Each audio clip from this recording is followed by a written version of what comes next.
नाज़रीन, अवामी न्यूज़ में ख़बरनि जो सिलसिलो जारी है। इन वक्त असीं तव्हांखे मोरो में ख़बर ॾींदा हलूं त मोरो पुलिस जी ज़ुल्म ज़्यादतियुनि ख़िलाफ़ नट्ठण उर्स में औरतून लुड़क लाड़ी वेठी। वज़ीर आज़म इमरान खान ऐं ॿिनि वसवारनि खां नोटिस वठण जो मुतालबो।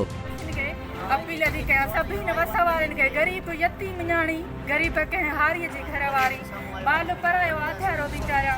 मां अपील थी सॼी सिंध वासियुनि खे कयां, ही बाहूं ॿधी मूं यतीम जी तव्हां फरमान वञे। कॾहिं बि नाजाइज़ी मूंखां थी मां पंहिंजो पाण खे मारे छॾींदसि। इहो सॼो ॾोहो सॼी ज़िम्मेवारी पुलिस जी हूंदी। एसए जो DSP मोरे वारे खे मां बाहूं ॿधी झोली फैलाए अर्ज़ बि कयां, मां आथियारो आहे मुंहिंजो, गरीब यतीम जो न कायो, हू मुंहिंजे इज़त खां खेॾी रहिया, मुझे कपड़ा फारे मारे रहा।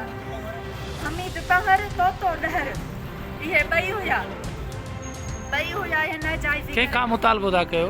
असी GIG सजी सिंध आइसन खां इमरान खान खां जेके बि वसवारा आहिनि मूं गरीब न्याणीअ जी यतीम जी आह ॿुधनि, कॾहिं बि नाजायज़ी कयूं। मूंखां चौथो पंजो चक्कर कई अथनि, मूंखां लख वठी। मज़ीद खबरों और तफसीलात के लिए विजिट करें हमारी वेबसाइट www.awamiNewsHD.com।